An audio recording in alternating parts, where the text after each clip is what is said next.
Here's a mind fuck for you. Do you know that bands could actually turn 20 twice? Yeah, in their 20th year of existence, they can turn 20 years old, and, well, if you're a band like Saxon or Rush or like Black Sabbath's about to be, you could turn 20 by releasing your 20th record. That's right, Saxon is releasing their 20th record here in 2013 entitled Sacrifice. And these guys are long-running purveyors of the new wave of British heavy metal sound. They started as a band back in 1976, so technically speaking, if you want to talk about birthdays, wait 3 years, and we're going to be talking about Saxon turning 40 years old. So, yeah, these guys have been doing this for quite a long time. Maybe not as long as Black Sabbath and Rush, but they've definitely been one of the bands that have been releasing albums relatively consistently throughout that stretch of time. Because whenever you think about it, if this were the last album that they released, and we hit 2016, that's 20 albums in 40 years, or one every 2 years. That's pretty damn impressive. But let's talk about Sacrifice. Saxon has kind of been on this nice little plateau ever since the release of Metalhead back in 1999. They've had a very heavy sound. It's been one that's been kind of infused with a little bit of that old style sound, and it's also been, there have been a lot of covers along the way, especially a lot of King Crimson covers. I remember when I believe it was Killing Ground, or perhaps the record after that they did a cover of In the Court of the Crimson King. That was just fantastic. I really, really like this cover, and it's one that I really treasure from their discography. However, Metalhead was the album that actually got me into this band, as it was right around the same time that I myself was getting into metal. So an album called Metalhead, for a new Metalhead, seemed, pretty perfect. And actually, whenever you picked it up, I mean, damn, it's a really, really, really, really solid album. And it's definitely one that you have to revisit every so often as a metal fan, even if the heavy metal style or the new wave of British heavy metal style isn't necessarily, your favorite style. It's definitely one that is a classic keeper. Now let's talk about Sacrifice by itself. I really don't have very much to say about Saxon sound because the sound is basically extremely similar to that which they've done over the course of a majority of the recent part of their career, the past 15 years or so. So it's that straight-laced heavy metal sound that has fantastic guitar solos, that has solid drumming. Sometimes it does feel like as though, the riffs are big, and the solos are bigger, but it just seems almost like it's effortless for these guys. And that's kind of a really nice situation to be in if you are a band of this sort of caliber. If you've been doing this for that long and it still hasn't clicked, then something's really wrong, and there's not a chance that you really are going to have that large of a fan base. However, Saxon has definitely had a very large fan base that continues to grow, so this part doesn't really require any sort of struggle for them. It's the lyrics that sometimes, for me, they strike me as a bit cheesy in some elements, but then you get to albums like this where they choose some topics that really seem off the wall.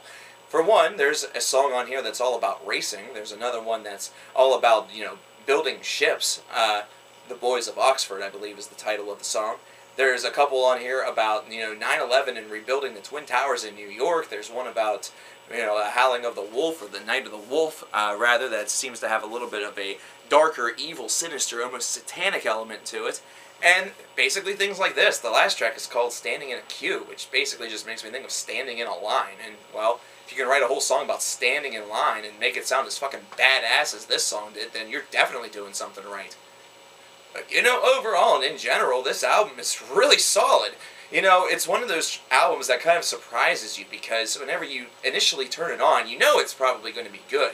Saxon's always been a very consistent band. They've always had a couple center point tracks that have really kind of showcased their album for their and their sound for the ferociousness that it has, and just the ability to really be a nice hard rock / heavy metal release. But then you listen to stuff like this, it's so quirky but yet so heavy and just fantastic and powerful that you forget where the time has gone. I know that whenever I listened to this for the first time, I was really surprised to see that the entire album was almost over. It didn't feel like any more than 20 minutes, but it was actually closer to 45. There's also a song on here that is kind of like a positive song. Remember my video on positive music? Well, this is a song that's talking about following your dream. If you want to be in a rock and roll band, you have to sell your soul to rock and roll, which is definitely a really cool message because it's essentially true. In order to really make it with anything that you want to do, if it's a very difficult goal or a goal that's going to require you kind of making it to the top or ascending a mountain, climbing a ladder, whichever metaphor that you really like to use, you have to be firmly behind it. You really have to give it your all. And Saxon, basically does their hand at what could be considered positive music. But to be perfectly honest, this is something that you don't even mind. If you're not a fan of positive music, you'd still be a fan of this because it's got that hard atmosphere to it. The message is there, and the message is very clear and solid, but at the same time, the music just reminds you that these are the perks. This is what you get to do. Imagine playing this song as a member of Saxon each and every night.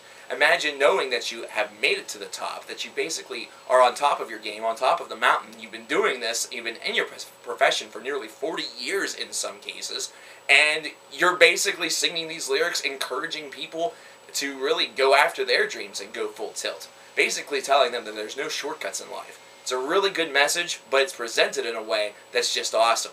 It's definitely better than some dumbass pop song. So yeah, overall, this album has a lot of positive aspects to it. I really enjoyed the riffs. I really enjoyed the progression of the albums. The topics are just, they're kind of strange and kind of wonky at some periods of time, but they really work.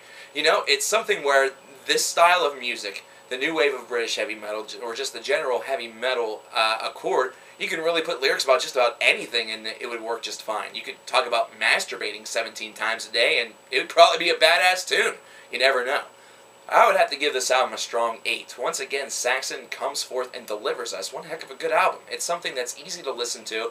It's something that's easy to progress through. It doesn't take too much of your time, and it doesn't feel like it takes that much of your time because it's just that damn consistent. You're consistently hit with the riffs that you really just enjoy. It's just an overall very enjoyable experience. So there you go, ladies and gentlemen. What are you waiting for? Whenever this album comes out, you should pick it up. Definitely support these guys in Saxon. They've been trudging on the road long enough. They definitely deserve it.